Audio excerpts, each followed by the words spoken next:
Hello dear friends, in this presentation we will look at the origins of English and go back to very beginning, the earliest stage of the language and literature, Old English, or as it would have said over 1,000 years ago, Old English. Before starting the presentation, I would like to share my presentation content with you. First of all, we'll start a brief description of Old English period, and then we'll go on the foundation stones of Britain, which had a tremendous effect on the history of England, English language, and literature. In this part, we will talk about Celts, the Romans, Anglo-Saxons, Vikings, and finally the Normans. At the end of my presentation, we will talk about Old English literature and its importance. Let's get it started, guys. Old English period is the name given to the earliest stage of English language from the coming of Germanic invaders and settlers to Britain to the decades after the Norman conquest of 1066. Old English is the earliest form of English. In other words, basically, it is the ancestor of the other Englishes. It is not precisely known that, when and why the first human beings set foot on the British and Irish soils. However, what is known is that the first settlers of these soils were followed by various groups of immigrants who left a tremendous impression on the culture and the language of Britain. Therefore, while analyzing a literature period, not taking historical background of the period in terms of culture, language, economy, or traditions into consideration would be meaningless, because literature is always based on the period in which it was produced. Therefore, no doubt that it is critically significant to study these early times of Britain in some ways for a proper appreciation of how English and English literature has evolved over time. And also in this picture, you can see some of the invaders of Britain, such as Vikings, Anglo-Saxons, and Celts. At the very beginning of this period, Britain was inhabited by Celts, also known as Britons. Little is known about Celts, but what is known is that they lived in round wooden huts, just like in the picture above. And also, their economy was primarily based on farming. They had a king or queen as a leader, and they had many fierce intertribal wars. They always fight each other, as you can see in the picture below. And finally, they spoke Celtic language. In the year of 43 ED, Romans invaded the Celts and took the control of England. One of the most obvious characteristics of Roman Britain was Roman towns, which were the basis of Roman administration and civilization. Many of these towns remained part of many towns' names to this day, such as Winchester, Lancaster, and Chester. These towns were generally built with stone and wood, and they were surrounded with markets, streets, and shops. Buildings were connected with roads, which were built so well that they survived to this day. Some of these roads became the main roads of the modern Britain. Moreover, some of the Roman baths still exist today, as you can see in the picture. Furthermore, Romans brought the skills of reading and writing to Britain, which was significant for spreading ideas and establishing power. Christianity was first introduced in this period. There are paganism before Christianity. Romans used Latin and it had a critical effect on English. For instance, Roman numbers are still used. In brief, Romans introduced their language, civilization, and religion to Britain. Taking into account all of these improvements, Roman Britain seemed very civilized, since Romans brought peace and increased economic life to the country, which would change with the new wave of invaders. After ruling for nearly 400 years, Romans had to leave the Britain, and new invaders coming from three powerful Germanic tribes, the Saxons, Angles, and Jutes, gave the Britain its new name, England, the land of the Angles. With the Anglo-Saxons, nearly anything is left of Celtic language or culture.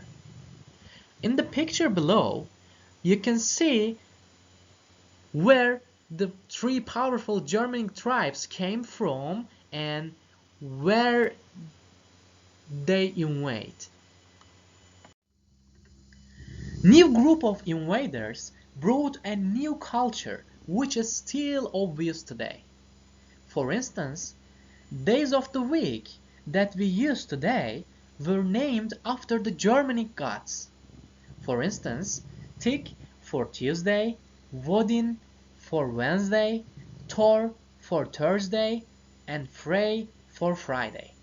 Furthermore, Anglo-Saxons established many kingdoms, some of which still exist today. For instance, Essex for East Saxons or Wessex for West Saxons. Nottingham, Birmingham, or Southampton are also Anglo-Saxon place names. When we talk about the lifestyle of Anglo-Saxons, they lived in small villages and they liked fighting, gambling, drinking, and singing. Anglo-Saxons used runic alphabet on wooden sticks. You can take a look to runic alphabet in the picture below. As you can see, it is quite different from the Latin alphabet that we use today. Even though Christianity kept on spreading in other parts of the Britain, Anglo-Saxons had a Germanic religion, paganism. Here, I would like to talk about the difference between Christianity and paganism, since understanding these two religions is critically important for commenting and understanding this era, because we can see many effects of religion on English and English literature in this period.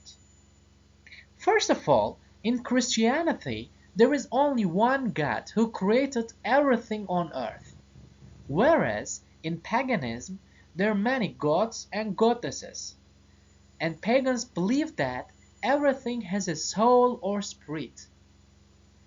They believe nature and superstitions. In the year of 597, Pope Gregory the Great sent a monk, Augustine, for re-establishing Christianity in England, and he became the first Archbishop of Canterbury after establishing a Christian community in Canterbury. In the picture below, you can see the picture of the monk Augustine. With Christianity, Latin learning came, and so scientific and academic works were produced. Also, the Venerable Bede, a famous historian, wrote in Latin the first history of England. In the picture below, you can see the book that the Venerable Bede wrote. At the end of the 8th century, new raiders, Vikings, came to the stage. They came from Norway and Denmark. Anglo-Saxons couldn't repel them. Vikings accepted Christianity quickly and didn't disturb the local population. In those times, Vikings blended in with Anglo-Saxons contributed to English language a lot. In the picture, you can see an illustration of Vikings. Finally, power of Anglo-Saxons vanished with the coming of Normans in AD 1066. Normans were originally from Denmark, but they settled on the French coast and adopted French customs and dialect. Norman King William I, also known as William the Conqueror, defeated the last Anglo-Saxon king Harold II at the Battle of Hastings in 1066, and a new period began for England. In the picture, you can see the illustration of the Battle of Hastings. When it comes to literature, in the Old English period, poetry was the primary form of literature. As you can see below, there were several types of poetry during the Old English period, such as epic, elegy, ballad, and idyll. First of all, epic is a poem about legends, heroes, or warriors who want to achieve something and succeed in the end. In the second place, elegy is a poem mainly consisted of sadness or mournings for the dead. Thirdly, ballad is a poem adapting songs into poem for entertainment. Lastly, idyll is a poem about a special personality that gives inspiration to other people. In the Old English literature, oral tradition was quite common.